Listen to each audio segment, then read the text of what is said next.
Hari Om. Bhajagovindam chanting verses 1 to 5. bhajagovindam bhajagovindam govindam bhajamudhamate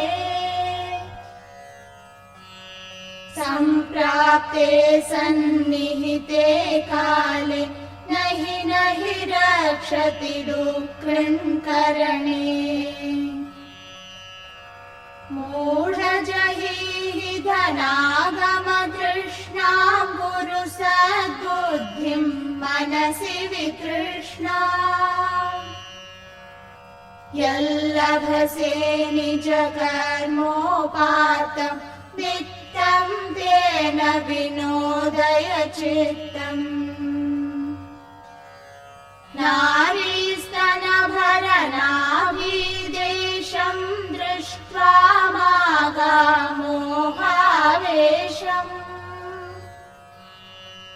एतन्मांसवसादिविकारं मनसि विचिन्तय वारं वारम् नलिनीदलगतजलमतितरलं दद्वज्जीवितमतिशयचपलम् विद्धि व्याध्यभिमानग्रस्तं लोकं शोकहतं च समस्तम् यावद्वित्तोपार्जनसक्तः तावन्निज परिवारो रक्तः पश्चाज्जीवति जर्जरदेहे वार्तां कोऽपि न पृच्छति गेहे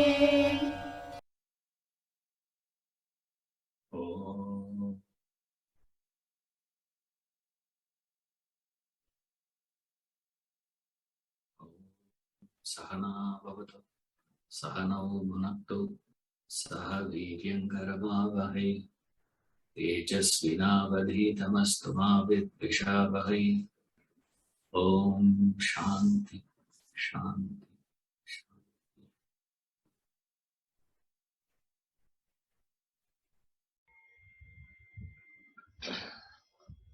There is a question that we have.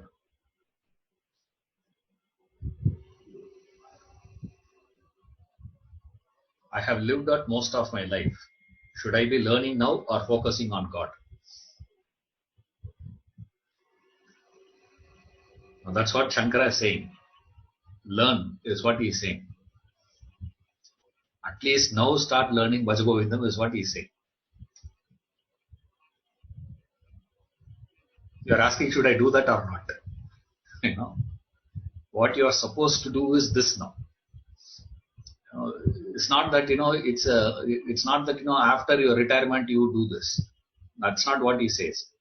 At least now you do something. That is what he's saying. It's not that after that you can do. No. Better late than never, they say, in English. That is what Shankara says. That doesn't mean you have to learn after. After you learn later, it is a problem. That is why I say all these things works exactly like this systematic investment plan. Early you start, greater the result. That doesn't mean you should never start. I should have started 20 years back. Okay, yes. That doesn't mean you should not start from today. Start making that investment. The investment is what? When you say seeking God, should I concentrate on God? You should understand that first. What is the meaning of seeking God? What is this meaning of evolution, growth? That is what he is explaining. In fact, that's what the entire scriptural study is. So you have to study. That is what he means by seek Govinda. At every level you have to seek him. At the level of your physical, through your perceptions and actions, through your emotions, and through your thoughts. The study of the scriptures belongs to that intellectual category. To the extent that you have that intellectual capability, study.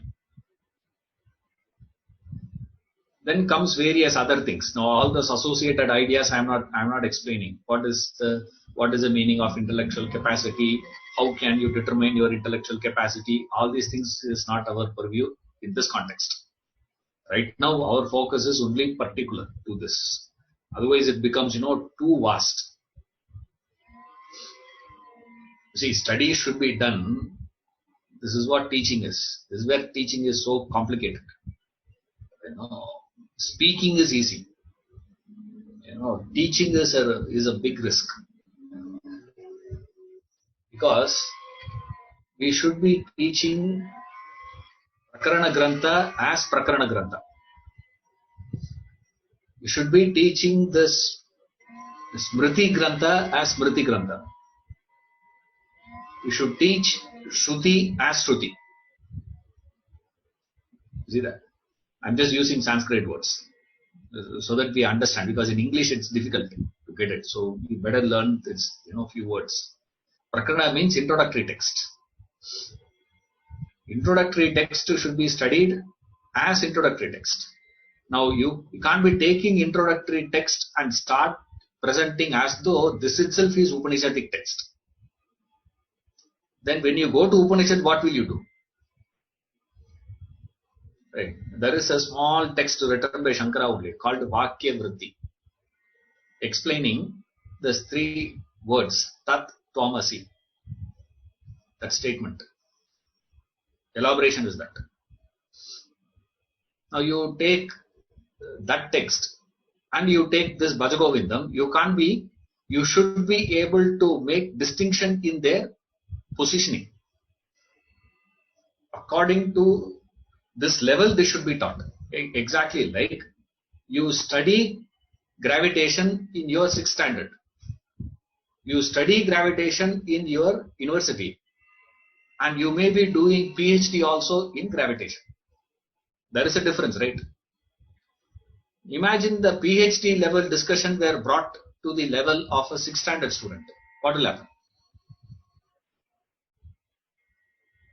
You see, that's where the problem comes. You see, that's why these things are given in doses. Slowly you have to learn, incremental basis. We should be able to see the difference between how you study this and how you study the Gita like text. That's what we call as Smriti Grantha. Bhagavad Gita, Uddhava Gita and those sort of texts, when you do, how you should study that. Then comes the higher one. Otherwise, we can't understand the difference. Like, Shankara goes to see his guru. The guru asks him, who are you? That is the time he gives out Atma Shatakam. When you read Atma Shatakam, it will look as though, he has already realized so. If Shankara is already a realized master, what is the necessity for him to go to a guru and study under him for 3 years? Then what was he saying there? When he gives out, what he says is, I have heard, I am not this, I am not this, I am not this, I am not this, I am the self, I am the self. But I have not understood that. That is what he is asking there. Shankara is not saying, I have already understood that's what I am. You see, so when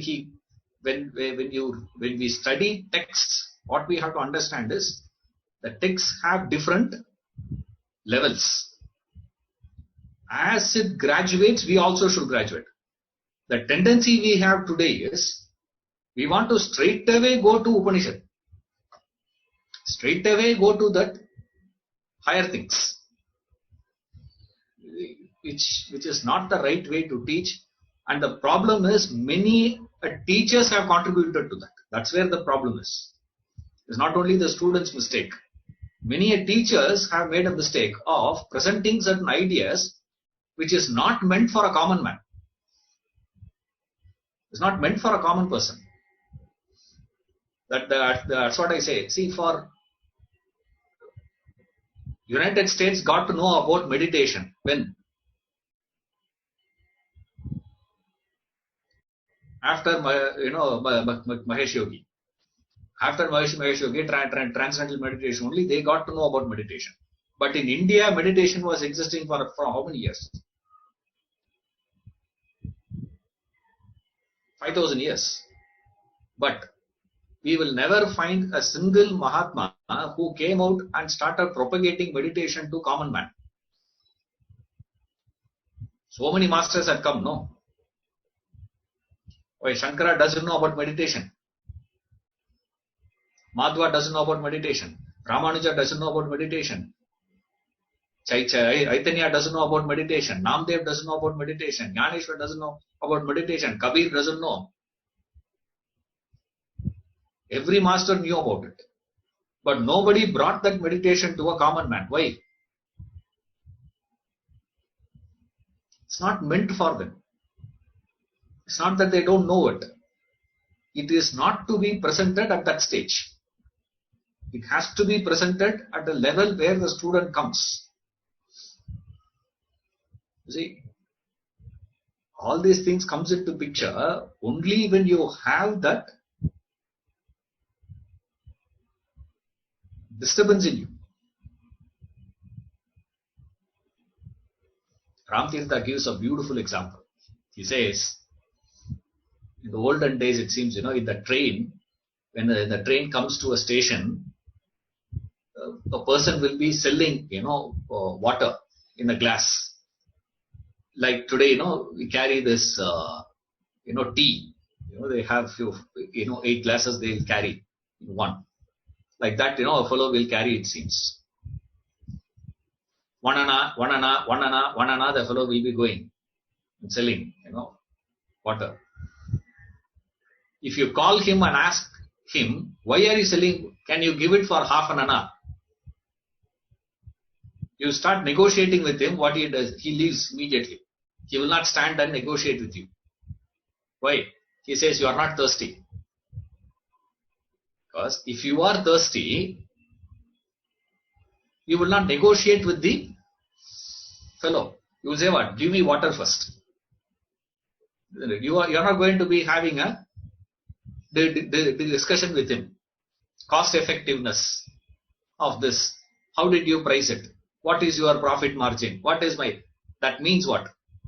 That's what when I see now, because people have been buying only essentials, the economy had slowed down, has dropped. Which means all this while economy is developing on what basis? On non-essentials only. If it is essential, how should we? Now suddenly we say what? Why? Is it economy surviving only on non-essential? Unnecessary things you are buying all these years, and the sellers have been convincing you to buy it. Why? You feel the necessity of it. Now the question we have is, do you feel the thirst for God? That is what the point is. The only question we ask is this. Do you have the thirst in you for God? You say yes or no. Only then the whole thing can be progressed. If you say yes, I have the thirst, hallmark of thirst is what? No negotiations. You don't negotiate the price.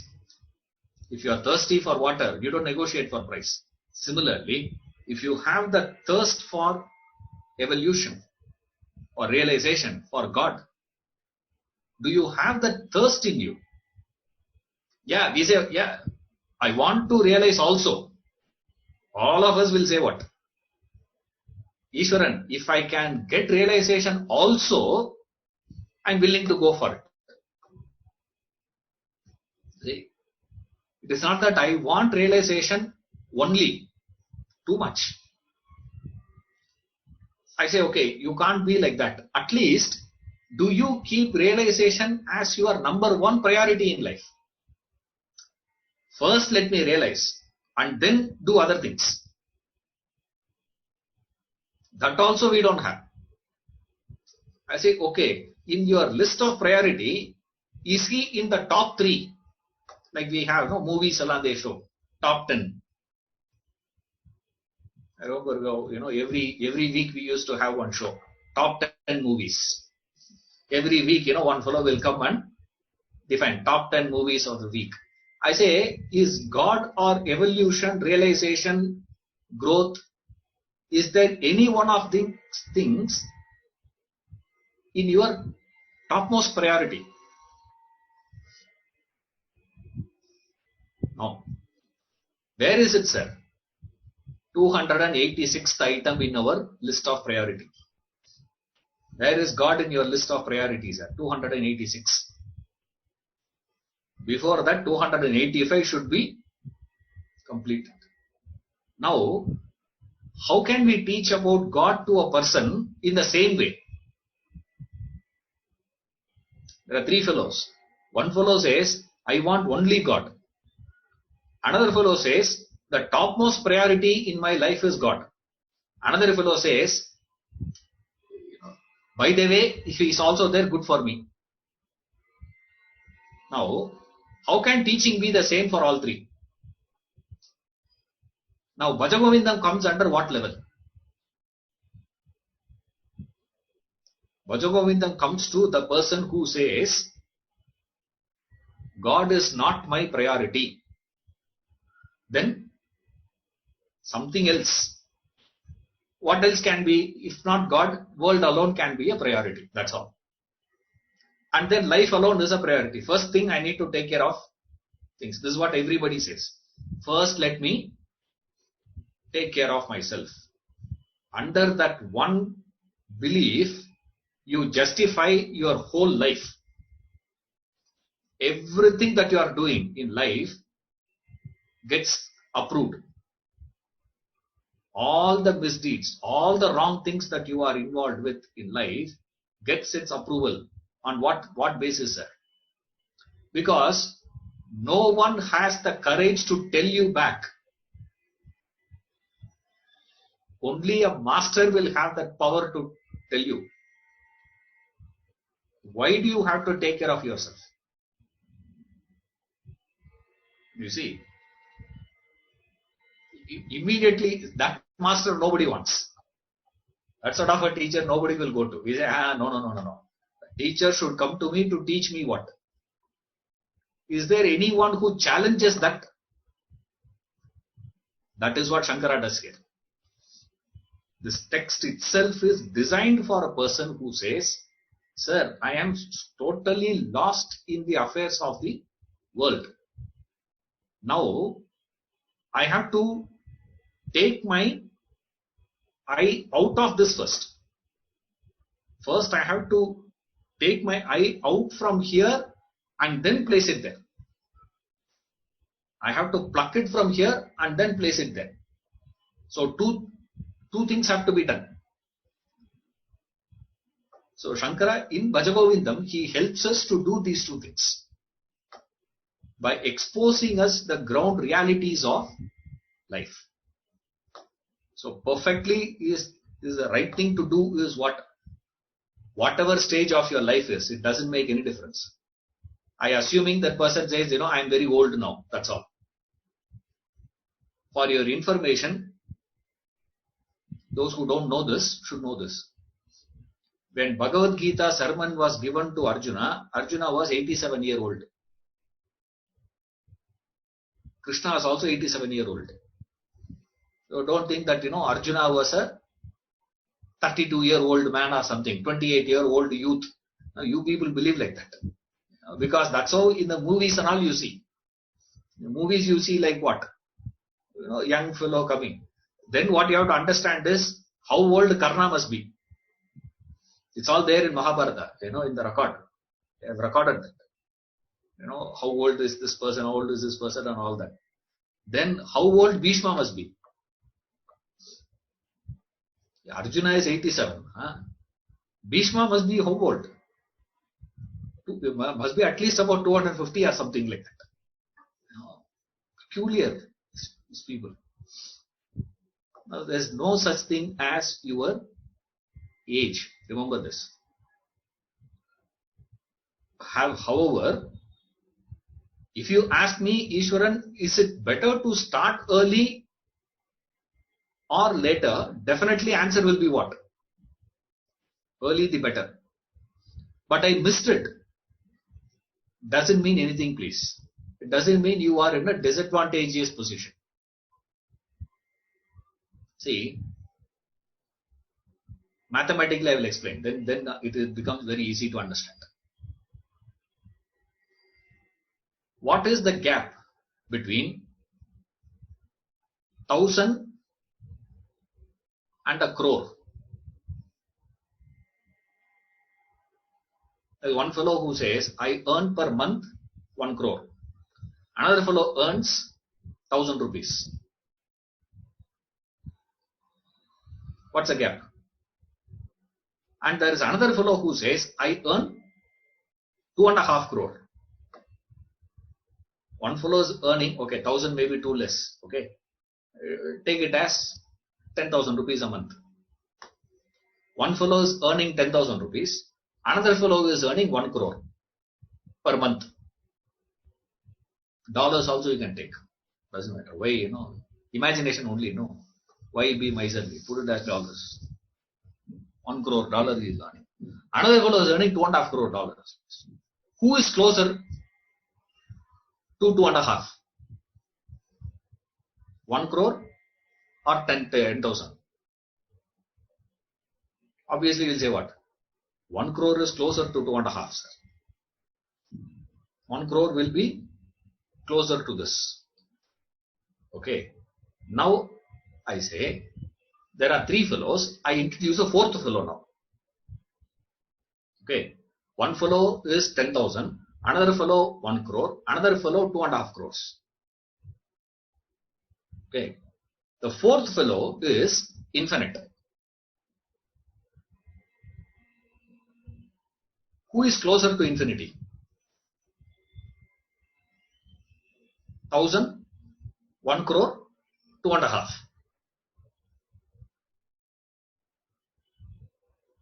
Remember, nobody. All 3 are equidistant to infinity. You can't say 2.5 crores is closer to infinity, which means you don't know mathematics. Yes, all 3 are equidistant to the infinity. Remember this. Similarly, when it comes to God, evolution, equidistant. Everybody is positioned perfectly. Nobody has. But when it comes to the relative one, once you take infinity out of equation and keep only these 3 fellows, then of course there is a difference. But the moment you introduce that 4th fellow, same way here, the moment you introduce God in your vision, then you are equidistant. Doesn't matter where you are. Doesn't matter how intelligent you are. Beautiful one. Religion. These people have been, must have been amazing thinkers. Shiva's, there are 63 devotees of Shiva we have recorded. 63 fellows. Top. Amazing stories. That 63, the most illiterate, absolutely dumbfounded fellow, stupidest person there, most ignorant person in that is Kannappa Nayanar. There is a devotee, Kannappa, who is a hunter. He's just a hunter, that's it. He doesn't know. He doesn't even know God. That's Shivalinga called God. He doesn't know that. He sees Shivalinga for the first time and he asks his friend, what is this? He says, I don't know, man, what is this? But somebody comes and does something and all those things. They call it as puja. He says, what nonsense is that? And the moment he sees the Shivalinga, he gets attracted to it. He falls in love with that. He starts doing these things and he gets moksha on the 6th day. Okay. Then there is another devotee of Shiva. Of the 63 I am talking about, of the 63, the most learned person in that 63, number one, is Vagisan. He gets realization after 120 years. That too, lot of tests, he goes through.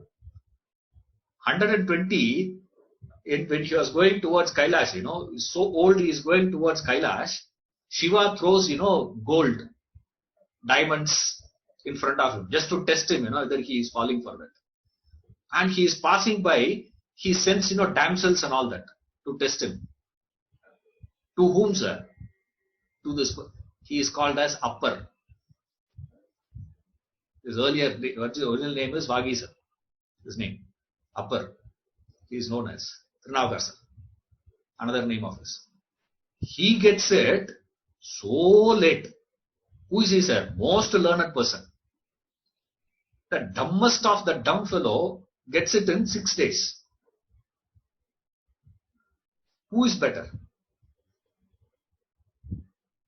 Fascinating, discussion comes in Periya Purana. I say, who?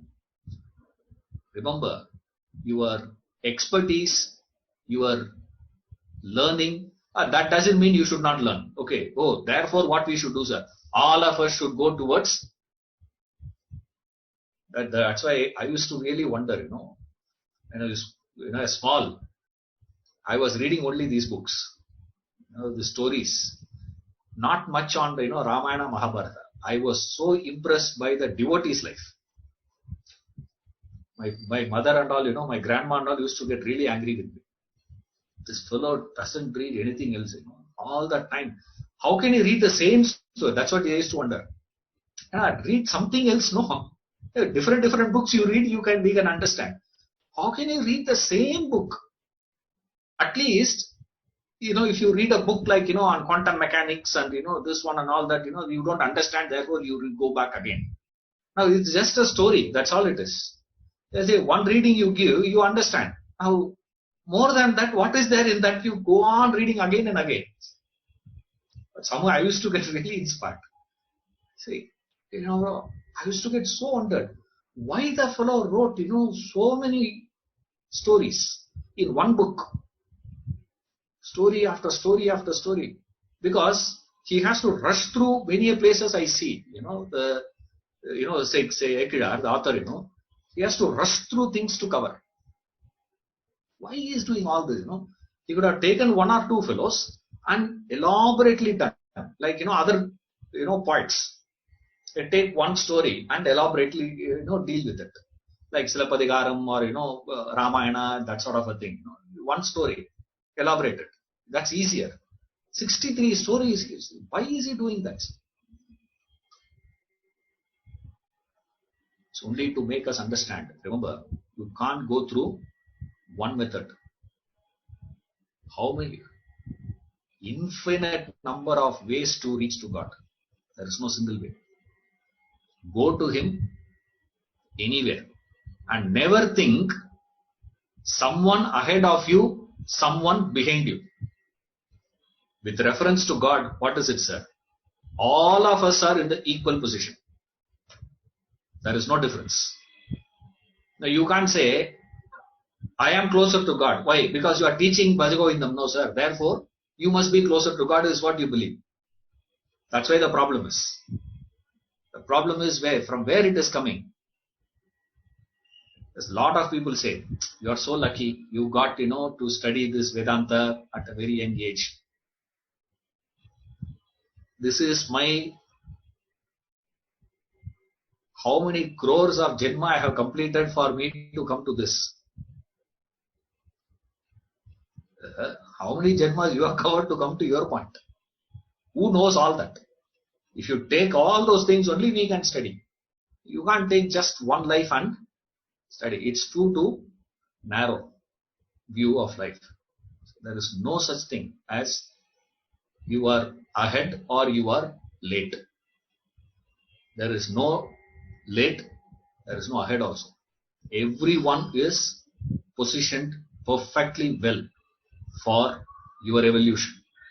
Wherever you are, whatever you are going through is the right thing for your growth. So there is no necessity for you to feel, oh, should I be? No, you have to shift your attention from the world to God. Now he starts analyzing, where is your attention? Where is your attention now?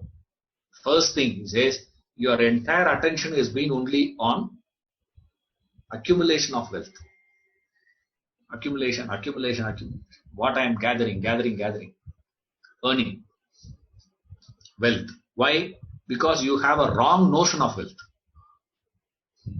Either there is overestimation or underestimation about wealth. Either you think wealth is everything, meaning having little more is the solution for your problems in life.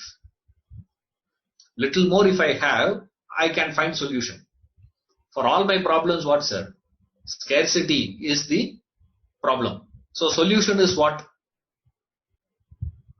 Abundance. So if I have abundant wealth, all my problems can be solved. Only this is what you believe.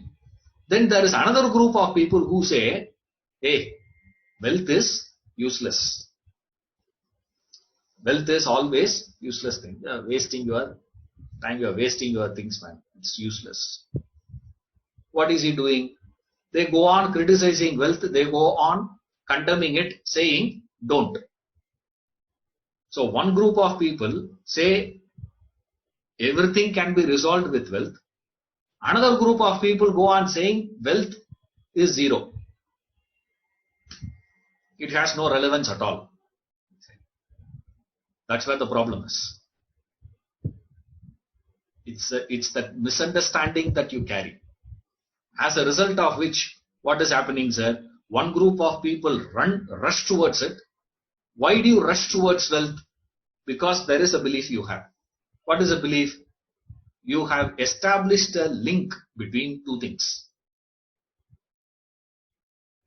That is called delusion. Establishing a wrong connection. What is a wrong connection? Wealth will provide me happiness, joy, peace. If I have little more, I can live happily. This is a very simple thing. But the problem is what? You make a mistake in that cause and effect relationship. In the Nyaya Shastra, they have one logic called Anvaya Vyatirekam. Beautiful logic. Where they discuss about this cause and effect relationship. Anvaya Vyatirekam. If X is, Y is. If X is not, Y is not. Therefore, X is said to be the cause of Y. How do you establish cause and effect relationships? This is how you establish a cause and effect relationship. I repeat, this is called in Nyaya Shastra. Vedanta, we use this a lot. Anvaya Vyatirekam, it is known as. Meaning, the cause and effect relationship. That's all. What is the cause and effect? If X is, Y is. If X is not, Y is not.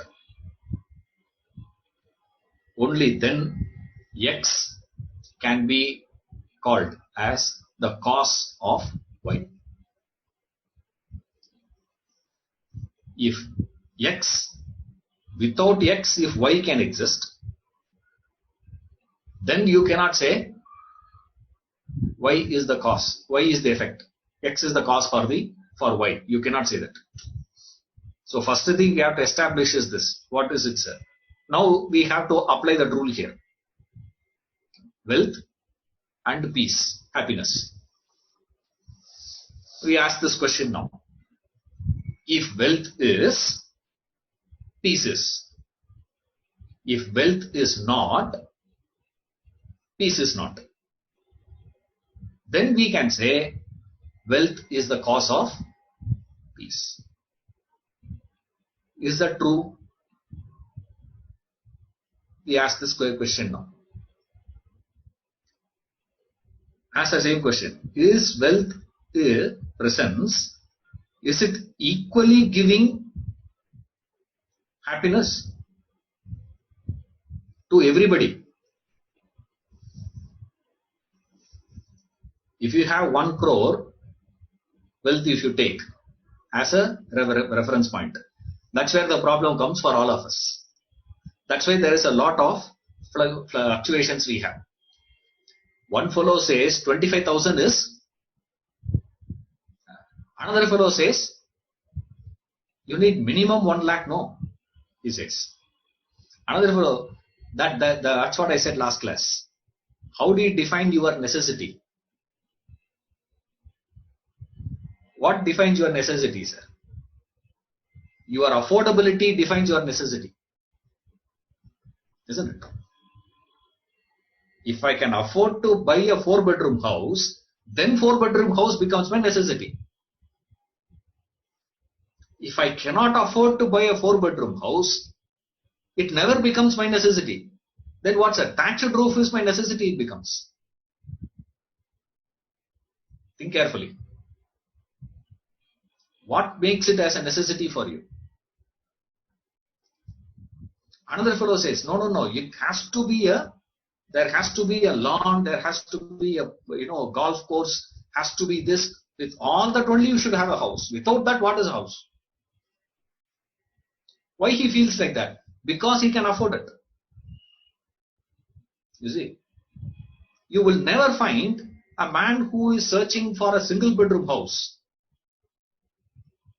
thinking in terms of owning a private island. Or else you have to be a Swami to create a nation. We can do that. That's what he says. You should know how to choose your career, man. Fantastic one. Is it correct? How do you choose your career? What career? This is the best career. Why? Zero investment. Superb returns. You get. The lesser you talk, better you are. That's what they say. How do you know a fool? They say, till he speaks. The strength of the fool is what? Is his silence. They say, how do you identify a fool, sir? Allow him to talk for 10 minutes. 11th minute onwards, he will start talking something. That's where we know how fool he is. See, what is it that you call as this? This is my necessity, you feel. Everyone feels something as their necessity. On what basis? What is the basis for that? From where it comes, sir? Now, it doesn't matter. I'm not saying, wanting a 4-bedroom house is wrong. Having a thatched roof is correct. Now, that's not my point. Now, that's what everybody started saying. That's another group of people. Condemning. Well, so all of us have to do what? All of us have to go to thatched roof. I say that is also why needed. No. You see, there's one saint, he was sleeping and 2 ladies were passing by that side. This man was just, lying this field. The field is just lying and sleeping with no shade also. Under sun, light, just lying down and sleeping. And these 2 ladies were passing by. When she saw, one lady said, oh, look at this man, such a great renunciate. See, he's just not having anything. They were sleeping on the ground. The other lady said, what? Still that man needs a raised platform for him to sleep. Why? Because this man was sleeping with his hand as a support for his head. He said, that luxury he wants. And you call him a saint? She said and walked away. And this man heard that. He said, my God, correct? No. What she said is. So what did he do? He removed that and he nowadays, from now onwards, I'm not going to keep support also for my head. I'll just sleep like this. And these ladies went to fetch water and they're carrying water now coming back. On the way back, the first lady told, hey, see, now he has removed his hand. Now do you accept him as a great man? She said, what sort of a great man he is? Listening to people walking up and down. Overhearing what all others are talking about him. Constantly worried about what people talk. Now, what can be done? You do also is a problem. That's not the standard, please. It's not that everybody should go down. No. That doesn't mean everybody has to. No. Each one have to follow whatever they do. But the question is not that. The question is, you establish a link between the two. Saying, I want this. I don't want that. On what basis? I need this. I don't need this. What is that you claim? Anywhere you feel wealth is presence is going to give, then it should give equally to everybody. Does it? No. Then look at yourself. Okay, you may not look at the world around you. Look at yourself. Does it give uniformly the same happiness to you all the time? Same peace. First time you got that increment from 25,000 to 70,000, you felt what? Wow. Now you are getting 70,000 every month. What had happened? Any growth?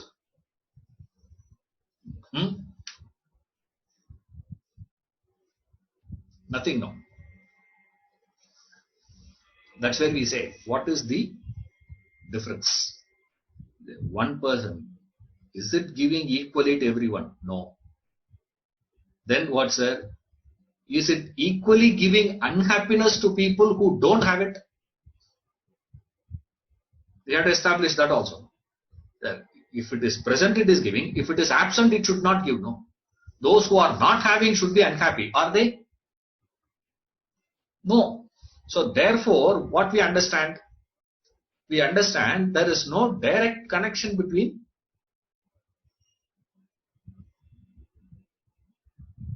wealth and happiness. So, which means there is no connection at all between the two. Since it is no cause and effect relationship, there is no relationship between the two. First. Second one we have to think is, another misunderstanding we have with reference to wealth is, we feel wealth will give you a sense of security. When you are lacking wealth, you feel what? If I have wealth, I will feel more secure. Another problem. First mistake we make is, wealth will give me peace and happiness. Another mistake we make is what? Wealth will give me security. A sense of security I get. A sense of completeness I get. Again apply that same Anvaya Vyatireka there. Cause and effect relationship. You will find what, sir? It's not linked. Therefore, the craving for wealth stemming from these two misunderstandings, you got to drop. From where you are having the thirst, from where you are having that craving, the necessity, the need for wealth accumulation, is coming from this two misunderstanding. Why? You firmly believe wealth, little more wealth, not what the wealth you have already. That's not what we are talking about. We're talking about what, sir? This. Or else you have the fear of losing whatever wealth you have. Another problem. Some of us will immediately say what? No, Ishwaran, I am a very contented person. There are people who tell, I am a contentment. Imagine the stock value drops. What happens to you?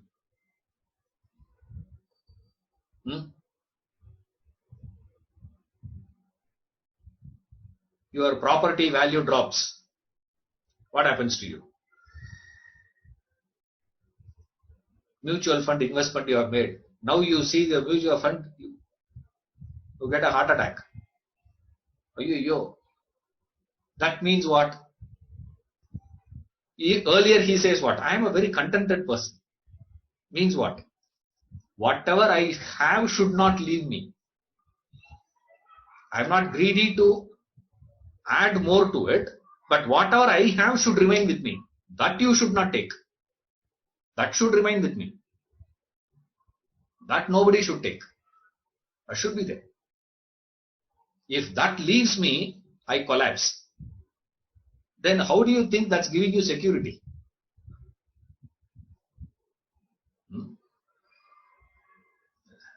Feel that. See, that weakness is what this belief is, the weakness from where you develop the thirst for wealth.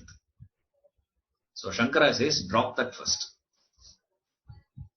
I think there is a question which has come now. I'll just see that. 1 second.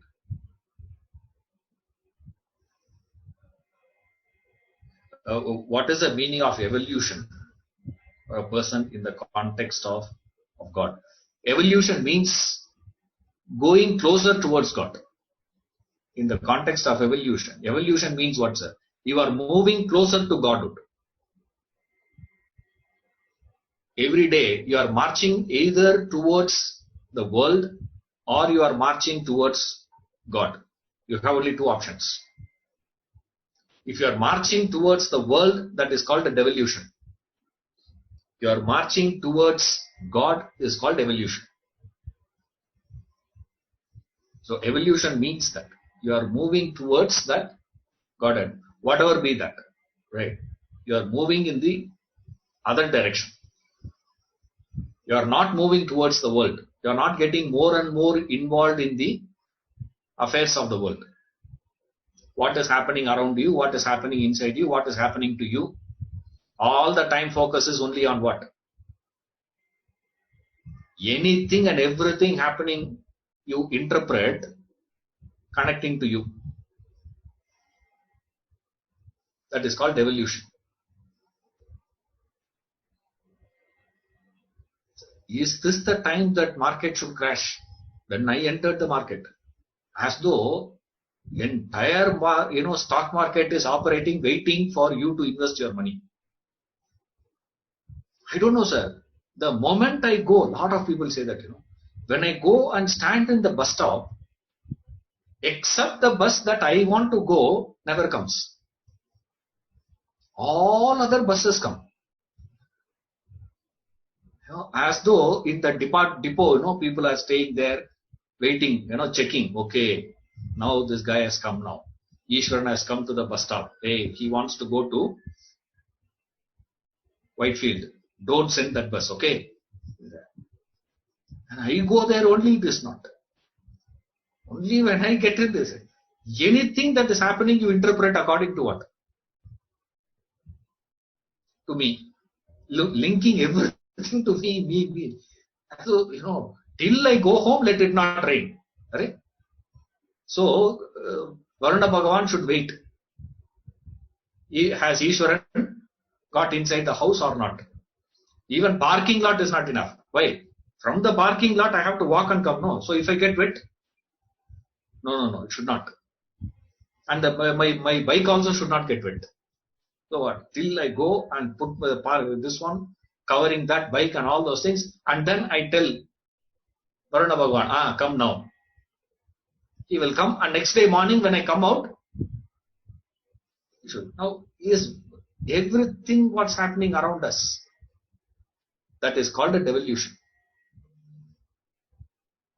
Evolution is what? You understand that things happen independent of you. Height is what? You just stand as a witness. That's it. Or else what else? Any experience we immediately connect it to, that's the reason we give. Don't ask that question why. Remember this. Why this is happening? Why this is happening? Why this is happening? Don't ask that question. Why? A seeker should never ask that question. Even no one should ask that question. Definitely seeker should not ask that question. Why? Again you will ask the question why. Why do you say that, sir? Why are you saying that? Because Vedanta says two reasons are there.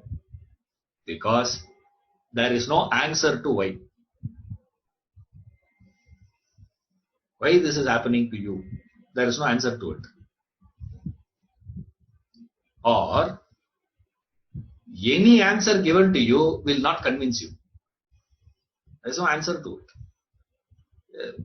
Because remember this, life will present situations to you. It is your mind that interprets those things and gives a meaning to it. It is your interpretation. So the whole thing that you are going through is not the event. What you are going through, what you are actually experiencing is your interpretation and your meaning. What meaning you have associated to that. What meaning you have given to it. That's the reality that you experience. If you understand that, straight away freedom is possible for you.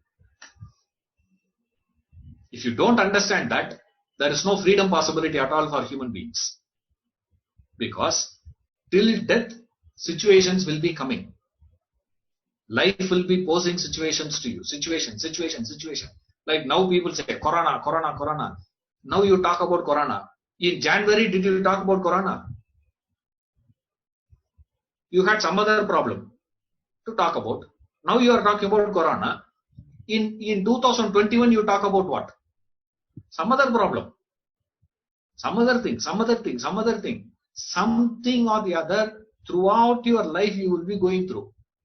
But how you interpret it, what meaning you are going to give it to it is in your hands. That therein lies freedom possibility for human. If this is not happening, we cannot discuss about freedom at all in life. Evolution means what, sir?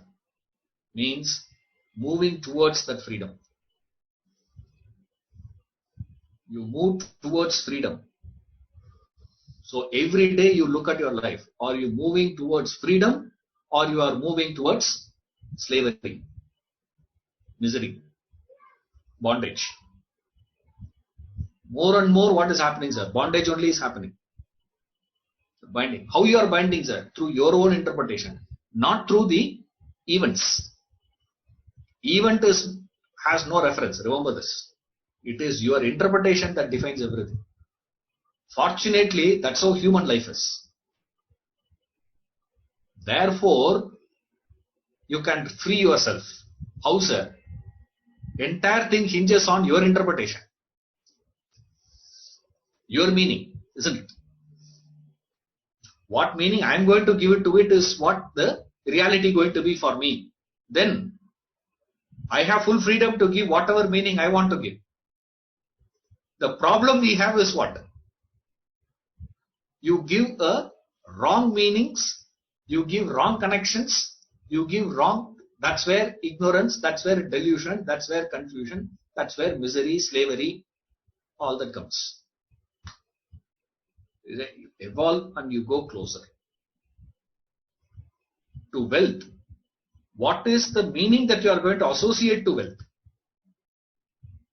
defines everything. Remember, it is not that wealth should not be acquired. Nowhere Shankara says don't acquire wealth. Nowhere in the scriptures they say don't acquire wealth. That doesn't mean you're given a freedom to acquire wealth. Then what is it, sir? There is a punctuation they keep. Beautifully they define. First you understand what it cannot. So far what you have seen is two things. Where there is no connection. Now what we do is, you have to think in terms of, you mean to say there is no connection at all to human life with wealth. Is it totally unconnected? Irrelevant? No. Wealth has one relevance.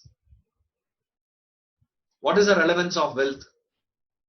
Wealth can provide physical comfort. That's it. What is the role of wealth, sir? Wealth can provide physical comforts to you.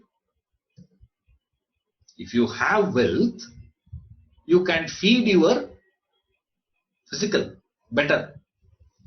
You can buy a better mattress if you have wealth. If you don't have wealth, dari only you have to use. If that is also not there, to lie down on the floor only. If you have wealth, what you will get, sir? Comfort is there, guaranteed. But the mistake we have made is, we have started equating the physical comfort to happiness and peace. That's how the misunderstanding had come about. You mistake this for that. That is called delusion. You taking one for the other. It's called delusion. It's called ignorance. See, what had happened, sir? We just taken this to that. Then, what is the solution? He says, accumulate wealth instead of having the craving for accumulation of wealth. What you should do, sir? He says, create in your mind the thought of reality. Now, the thought of reality, when we say, we study that in one way is what? Understand the reality of wealth. Wealth can give what? Comfort. It cannot give you anything more than that. How much ever you have wealth, it cannot go beyond your physical comfort. Not physical health, remember. It will give only physical comfort. It will not give you health. If you have more wealth, it doesn't mean you will become healthy. No. Not necessarily. Please. Health will not come. Physical health you will not get. Physical comfort you will get. Now comfort, how much you want? This is one level of understanding. When he says, create in your mind the thought of reality. What is the reality? Wealth can give only comfort to me. So, let me earn that much of wealth and create that comfort to me. 1. 2. Another way of looking at it is, so far we have seen, first thing we saw is what wealth cannot give. Then what wealth can give. Now we are analyzing how do you go about dealing with your thirst, craving for wealth. To which he says what? Create the thought. Instead of thirst, replace the thirst with the thought of reality. First one we say is, understand what wealth can give you, what it is capable of giving it. Instead of creating that illusory connection between what it can give, what it cannot give, understand this. What will happen? This is what we call as a practical solution. Practical instruction, realistic instruction, ground instruction given to you. Day-to-day life instruction given by Shankara, one level. Then you go little deeper, you have another level of understanding or another way of understanding. You say, see, create what is the purpose for which you accumulate wealth. You accumulate wealth only for what? The scriptures, they say the accumulation of wealth should be only for a noble work, not for enhancing my physical comfort.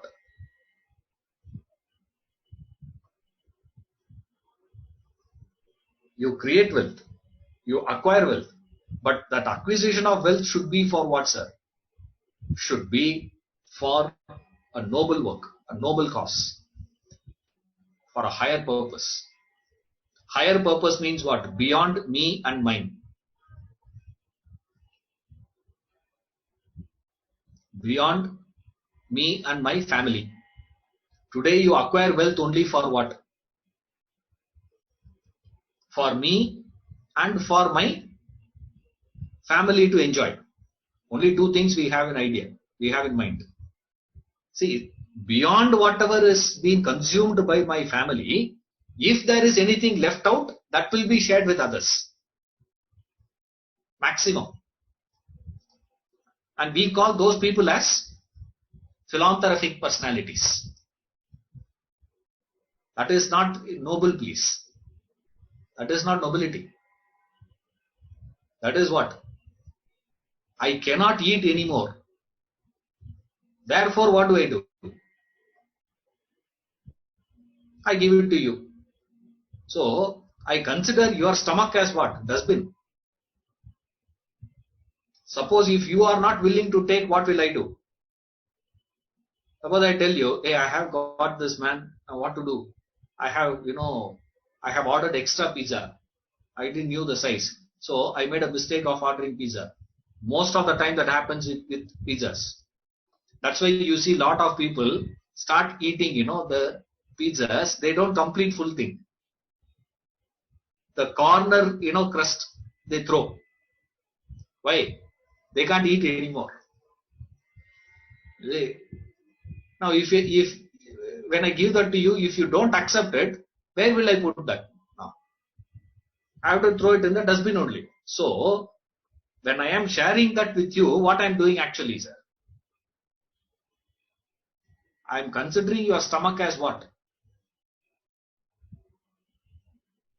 Instead, there is another way of doing it. What is it, sir? When I am ordering pizza, I order pizza for you also. You're all with me. One is, I order pizza, I could not eat, then I give it to you. Another method is, when I am ordering pizza itself, I order it for you also. Now he says, the second one you start doing. Don't do the first one. He says what? Wealth itself is given only for what, sir? Do it. Now that there is a big problem you will have. The problem is, now that you have started developing a higher idea, immediately what we will do, sir? We start doing all sorts of wrong things and justify wrong approach, wrong things, saying what? My vision is higher. The purpose is higher. Therefore, it doesn't matter. So to correct that, immediately he comes in the second line. He says, no. Whatever action that you have done means whatever legitimately you have worked.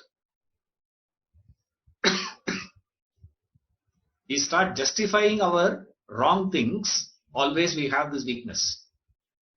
You justify your wrong things, wrong actions for a higher thing. That's why you go to any, this government office and all that. The fellow takes bribe. Nobody will tell you, I am taking bribe so that I have to give it to my peon. Everybody will say what? Sir, you know how many people I have to give, share. He will always point to people who are above him. He will never point to people below him. Everyone. From the peon to the minister you go, Same thing everybody says. Above only they'll go. What is it, sir? If it is above, what I am doing is justified. Since my end is correct, means gets justified. He says, no. Your means also has to be what? Your end is enlightenment. Means has to be righteousness only. Only when that righteousness becomes righteousness, when it is connected to that end of evolution. That's why he puts the thought of reality first. He says, create the thought of reality in your mind first. Then what you have to do? Be satisfied with whatever wealth you have acquired through your action. Legitimately earn and live your life. Don't get on to this illegitimate means. More legitimately you work, more you will feel like holding it to yourself. That's what the problem is. Accumulating and hoarding happens when, sir? Hoarding happens when you start feeling legitimate. Then you feel what?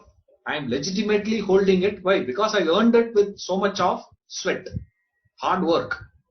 I worked so hard. Therefore, no. He says, no. Then it defeats the purpose. You earn.